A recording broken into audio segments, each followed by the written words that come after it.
Dahulu, mereka kerap dijadikan contoh pasangan selebritas yang harmonis. Ruben Onsu dikenal sebagai sosok pekerja keras yang selalu mengutamakan keluarga. Sementara Sarwendah tampil sebagai figur ibu yang sederhana dan dekat dengan anak-anaknya. Namun siapa sangka, setelah perceraian resmi terjadi, justru babak yang paling menguras perhatian publik baru saja dimulai. Apa yang awalnya terlihat sebagai perpisahan yang tenang, perlahan berubah menjadi konflik panjang yang menyeret berbagai isu sensitif, mulai dari hak bertemu anak, persoalan nafkah, kemunculan sosok baru di kehidupan Sarwendah, hingga pernyataan-pernyataan yang viral di media sosial. Inilah kronologi lengkap badai pasca cerai Ruben Onsu dan Sarwendah, yang belakangan menjadi salah satu polemik selebritas paling ramai diperbincangkan. Awal mula konflik mencuat ketika muncul perbedaan pandangan terkait pengasuhan anak-anak mereka. Setelah perceraian, keduanya disebut telah memiliki kesepakatan mengenai pembagian waktu bersama anak. Dalam perjanjian tersebut, Ruben memiliki kesempatan untuk bertemu dan menghabiskan waktu bersama anak-anaknya beberapa hari setiap pekan. Namun seiring berjalannya waktu, kubu Ruben merasa pelaksanaan kesepakatan itu tidak berjalan sesuai harapan. Melalui kuasa hukumnya, Ruben mengungkapkan bahwa komunikasi terkait pertemuan dengan anak-anak sering mengalami kendala. Lalu apa yang didapat oleh Ruben? Ketemuan aja nggak boleh. Anak-anak ada kegiatan, ada acara, dipertanyakan. Ya, kapan acaranya? Itu ada, kapan acaranya? Maklum, tadi kalian perform, kok nggak ada info? Udah nih. Kan dikasih tahu, udah dikasih tahu. Kapan kasih tahunya? Nggak pernah dikasih tahu. Dalam perjanjian, dalam kesepakatan harusnya, walaupun kita berikan hak asuh itu kepada ibunya, dia memiliki kewajiban untuk menginformasikan, membicarakan apapun yang berkaitan dengan masalah kepentingan anak. Ini Ruben nanya, dijawab tidak. Mana lebih besar situasinya? Debt collector datang yang belum pada waktunya dan cukup menjawab seperti yang saya sampaikan, atau seorang ibu yang melarang anaknya bertemu dengan ayahnya.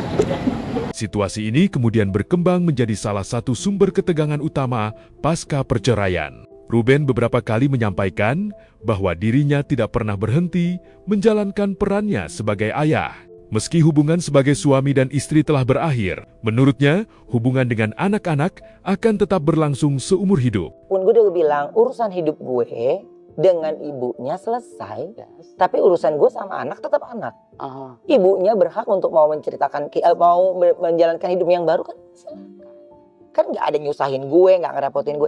Kan yang repot ini netizen nih. Betul. Menyatu-nyatukan obrolan membuat akhirnya menjadi sebuah keributan. Ya. Akhirnya keluar lagi kalimat-kalimat yang kurang pantas didengar. Di tengah persoalan tersebut, perhatian publik kemudian tertuju pada kehadiran Giorgio Antonio yang belakangan sering terlihat bersama Sarwendah dan anak-anak. Kehadiran sosok baru ini memunculkan beragam spekulasi dari netizen. Bagi Ruben, yang menjadi perhatian utamanya bukanlah kehidupan pribadi mantan istrinya, melainkan bagaimana dampaknya terhadap anak-anak. Ia berharap seluruh proses adaptasi yang dijalani anak-anak dapat berlangsung secara sehat dan tidak menimbulkan kebingungan emosional. Lu kan punya anak nih. Iya. Lu punya anak. Terus anak lu digendong-gendong sama orang. Lu gedek nggak ngeliatnya? Nggak apa-apa. Kenapa? Lu nggak cemburu? Nggak cemburu. Ya. Lihat sekarang ada orang yang baik, masa lu marah? Gue ngapain? Gue marah kalau anak gue lu perlakukan gak baik, baru gue sikat. Kalau ada yang sayang justru malah lebih senang. Okay. Jadi kalau ada orang baru yang sayang sama anak lu, gendong anak lu, itu yang dikomporin sama netizen. Nah, dia tuh mengharap gue bereaksinya marah. Ketegangan semakin meningkat ketika muncul isu mengenai nafkah anak. Kubu Ruben mengungkap bahwa selama ini ia telah memenuhi berbagai kebutuhan anak-anak dengan nominal yang cukup besar setiap bulannya. Namun karena merasa haknya untuk bertemu anak tidak berjalan sebagaimana mestinya, Ruben mengambil langkah yang kemudian menjadi sorotan publik. Keputusan tersebut langsung memicu perdebatan luas di media sosial. Sebagian netizen mendukung langkah Ruben sebagai bentuk protes atas situasi yang ia hadapi. Namun tidak sedikit pula yang menilai persoalan anak seharusnya tidak dikaitkan dengan konflik antara kedua orang tua. Jadi kalau dibahas tentang nafkah kayak gini, kalau baru cari nafkah 6 bulan, ya kemarin ketika jadi peringatan jadi ayah keringat saya capek pun kemana? Kalian pada kemana semuanya? Itu hanya kemarin dari 6 bulan terakhir itu. Ya udah, kalau dia tidak sanggup serahkan anaknya ke saya yang membesarkan. Sejak bercerai itu kami sudah buktikan. Ya, kalau kita flashback ke waktu preskon saya yang membuktikan, menunjukkan 3 bulan Ruben kasih 200 juta, sekian ratus juta ada ya, termasuk uang sampah ya. Tapi itu tidak membuat S itu melaksanakan kewajibannya untuk mempertemukan, bahkan bagaimana caranya dia orang tua yang bijak sehingga anak-anak bisa berkumpul 2-3 hari sama Ruben. Itu dia intinya. Jadi ini kan bisa hak dan kewajiban. Ruben berpikir, kewajibanku ku bayar terus bahkan melampaui apa yang seharusnya. Hakku gak dapat. Oh, dia juga ingin menunjukkan aksi protesnya. Aku juga bisa tidak melaksanakan kewajibanku. Dan itu baru dilaksanakan mulai dari Desember. Ya, sampai hari ini baru 6 bulan udah teriak. Anaknya juga yang mau dikasih makan, yang mau dibiayai, udah teriak gitu. Dianggap dia jadi pahlawan. Ruben selama ini yang bertahun-tahun menafkahi anak-anaknya itu apa dong namanya? Memasuki pertengahan tahun 2026, konflik yang awalnya bergulir melalui pernyataan kuasa hukum mulai merambah ke media sosial. Inilah fase yang membuat polemik semakin besar. Dalam beberapa siaran langsung, Sarwendah memberikan tanggapan terhadap berbagai komentar netizen yang terus membahas persoalan rumah tangganya. Potongan-potongan video dari siaran tersebut kemudian tersebar luas dan menjadi viral. Sejumlah pernyataan Sarwendah memicu perdebatan karena dianggap bernada emosional. Publik yang selama ini mengenalnya sebagai figur yang tenang, mulai memberikan beragam respons. Puncaknya terjadi ketika sebuah cuplikan live streaming kembali viral dan menjadi bahan pembicaraan di berbagai platform. Ayo guys, mending kalian beli aja ini sambal ini karena free-nya itu retinol, jarang banget belakang butut. Gue juga gak butuh duit lo anjing. Kalau jandanya kayak gini mah banyak ini yang mau, janda kaya ini. Munas gak mutan salah. Gak butuh duit. Guys, aku mau live dulu ya guys. Berapa? 200. Bun 200 itu cuma berapa kali live sih?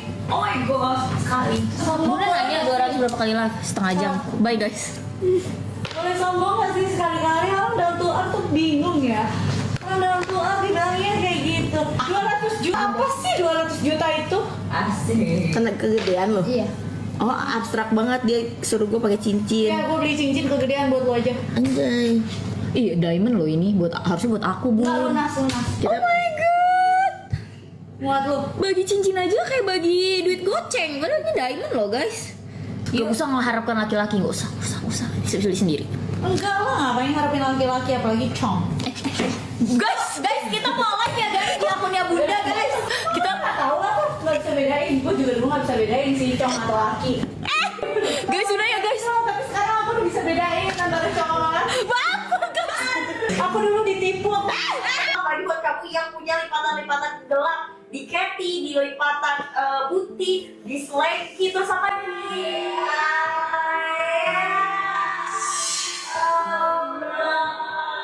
Butut. Gue juga gak butuh duit lo anjing. Sorry. Sebenarnya banyak yang mau ngobrol, cuman kita harus kerja ya.